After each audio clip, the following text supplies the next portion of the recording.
Numbers sir अच्छे आए हैं और मार्केट को भी नंबर्स जो हैं वो पसंद आए हैं, लेकिन जो हम टॉप लाइन की बात करें तो वहाँ पे थोड़ा सा प्रेशर जो है वो आता हुआ दिखाई दिया है। रेस्ट बाकी के नंबर्स अच्छे हैं, लेकिन टॉप लाइन में जो इम्पैक्ट आया है वो किस चीज़ का आया है और आगे को लेके हम किस तरीके से एंटिसिपेट करें टॉप लाइन के नंबर्स?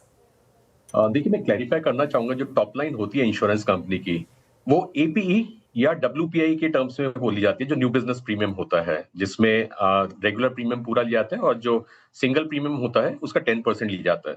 उस नंबर में, और वही नंबर मॉनिटर होता है, उसमें हमने देखा है कि हमारा जो ग्रोथ हुआ है एपी टर्म्स में 11% हुआ है और डब्ल्यूपीआई टर्म्स में वेटेड प्रीमियम इनकम में 14% का इंक्रीज हुआ है। और ये ही रेलेवेंट पैरामीटर है जो इन्वेस्टर्स देखते हैं। तो फर्स्ट ऑफ ऑल मैं बताना चाहूंगा कि हमारी जो ग्रोथ रही है टॉप लाइन की, वो इंडस्ट्री से बेटर रही है। अगर हम प्राइवेट सेक्टर इंडस्ट्री की ग्रोथ की बात करें, इसी उसमें डब्ल्यूपीआई में, तो 8% ग्रोथ इंडस्ट्री की रही है, हमारी 14% रही है, तो हमारी इंडस्ट्री से ज्यादा रही है।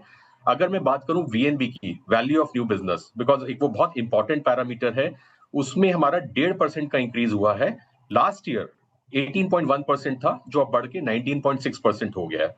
अगर मैं प्रॉफिट्स की बात करूं, पैट की, उसमें भी हमारा 16% इंक्रीज हुआ है पैट में कंपेयर टू लास्ट ईयर। और एक बहुत इंपॉर्टेंट रेशियो होती है परसिस्टेंसी, 13 मंथ परसिस्टेंसी रेशियो, वहां पे भी हमने 1.3% का इंक्रीज देखा है 13 मंथ परसिस्टेंसी में कंपेयर टू लास्ट ईयर। सो जितने भी हमारे पैरामीटर्स हैं उन सब में बहुत अच्छी ग्रोथ है। और न्यू बिजनेस का जो डब्ल्यूपीआई मैंने आपको बताया, वो एक पैरामीटर होता है। एक चीज और मैं बताना चाहूंगा, जो हमारा रिन्यूएबल प्रीमियम है उसमें भी बहुत अच्छी ग्रोथ आई है और उसमें 29% का इंक्रीज है। अगर मैं अपने एम्बेडेड वैल्यू की बात करूं, उसमें जो हमारा एम्बेडेड वैल्यू इंक्रीज हुआ है वो लगभग 18% से इंक्रीज हुआ है। तो ये सारे पैरामीटर्स अगर आप देखेंगे बहुत अच्छे हैं और कंपेयर टू इंडस्ट्री हमारे जो परफॉर्मेंस है वो कहीं बेहतर है। तो सारे ही नंबर्स पे आपने मेरे सवाल किए बिना उन पे लाइट डाल दिया है, चाहे वो वीएनबी की बात हो, चाहे वो एयूएम की बात हो। एएम के ऊपर मैं अगेन सर वापस से आना चाहूंगी। इस टाइम पे एयूएम ग्रोथ किस तरीके की रही है और आगे चल के अगर नेक्स्ट 3 से 4 क्वार्टर्स की माने तो वहां पे हमें किस तरीके का एक मूवमेंट देखने को मिल सकता है? हाँ जी, हमारा जो एयूएम है लेटेस्ट, वो 44,000 करोड़ का है और उसमें हमने देखा है कि हमारी 11% का इंक्रीज हुआ है एयूएम में, जो काफी डिसेंट इंक्रीज है in terms of assets under management. और यही ट्रेंड हमारा चलता रहेगा। इनफैक्ट जैसे जैसे कंपनी की ग्रोथ ज्यादा हो रही है और हम जैसे हर साल जो हमारा रिन्यूएबल प्रीमियम आता है उससे जो एयूएम ग्रोथ है वो आगे और बढ़ेगी, तो आप मोटा मोटा मान के चल सकते हैं कि जो ट्रेंड है हमारा एयूएम ग्रोथ का, पास्ट का भी अगर देखेंगे, वो 11 से 14% के बीच में है और जो हम मेंटेन करेंगे।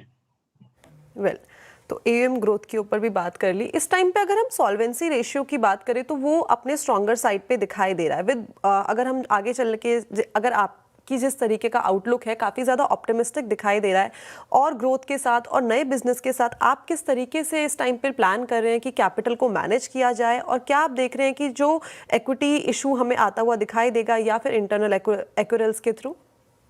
राइट, बहुत अच्छा सवाल आपने पूछा है। तो सॉल्वेंसी रेशियो की जहां तक बात है, हमारी सॉल्वेंसी रेशियो बहुत अच्छी है। जो मिनिमम जो होती है, जो रेगुलेटर ने प्रिस्क्राइब की हुई है, वो 150% है।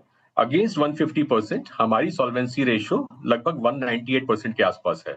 तो काफी हमारी सॉल्वेंसी जो मिनिमम रिक्वायर्ड है उससे काफी अच्छी है। दूसरा मैं बताना चाहूंगा, अगर आपने हमारे फाइनेंशियल पैरामीटर्स देखे हैं पास्ट के भी, बहुत अच्छा हमारा इंटरनल एक्रूवल्स है। हमारी कंपनी पिछले 13 साल से प्रॉफिट्स बना रही है। सो हमारे जो इंटरनल एक्रूवल्स हैं वो सफिशिएंट हैं टू फंड ग्रोथ, और यही हम आगे भी करते रहेंगे। अभी हमने एजेंसी चैनल भी लॉन्च किया है, उसमें भी जो हमारी कैपिटल की रिक्वायरमेंट है, जो फंड्स की रिक्वायरमेंट है, वो हम इंटरनली मीट कर रहे हैं। तो हमारे को फ्रेश कैपिटल की जरूरत नहीं पड़ेगी, पर्टिकुलरली इक्विटी कैपिटल की। अगर कुछ जरूरत पड़ेगी भी तो वो हम सबॉर्डिनेटेड डेट के साथ हम मीट कर पाएंगे। बट जैसे मैंने बताया, हमारी प्रॉफिटेबिलिटी बहुत अच्छी है, हमारी कॉस्ट रेशियोज बहुत अच्छी हैं। अगर आप देखेंगे इंडस्ट्री में जो कॉस्ट रेशियोज हैं, उसमें हम टॉप 3 कंपनीज में आते हैं। तो इन सब फैक्टर्स की वजह से हमारा जो ग्रोथ है वो कभी भी सॉल्वेंसी या कैपिटल की वजह से नहीं रुकने वाला है। हमारे इंटरनल एक्रूवल्स बहुत अच्छे हैं, जिससे हम पूरी फंडिंग कर पाएंगे। हमारे प्रॉफिट्स अच्छे हैं और हमारी कॉस्ट रेशियोज बहुत अच्छी हैं। डेफिनेटली। और नंबर्स तो मैं जब रीड करी तो मैंने वहाँ पे देखा जो प्रीमियम कलेक्शन है, जैसे आपने मेंशन भी किया, वो भी काफ़ी ज़्यादा अपने हायर साइड में है और साथ ही ओवरऑल नंबर्स में मार्जिन्स की बात करें या वीएनबी की बात करें तो वो भी हायर साइड में। एक चीज़ आजकल काफ़ी ज़्यादा बज़ में है सर, वो है एआई। आप किस तरीके से यहाँ पे जो एआई है उसका इंटीग्रेशन करके जो टेक्नोलॉजी है उसको इन्फ्यूज कर रहे हैं और फ्यूचर ग्रोथ किस तरीके से देख रहे हैं? हाँ जी, ये बहुत अच्छा सवाल है आपका because now everything is dependent on technology और पर्टिकुलरली एआई में हमने देखा है कि जैसे-जैसे हमने कुछ यूज़ केसेस किए हैं, हमने कुछ जगहों में इम्प्लीमेंट किया है, उसके क्लियर बेनिफिट्स निकल के आ रहे हैं। तो एक जो हमने किया था अंडरराइटिंग में। इंश्योरेंस कंपनी में अंडरराइटिंग एक बहुत इंपॉर्टेंट फंक्शन होता है।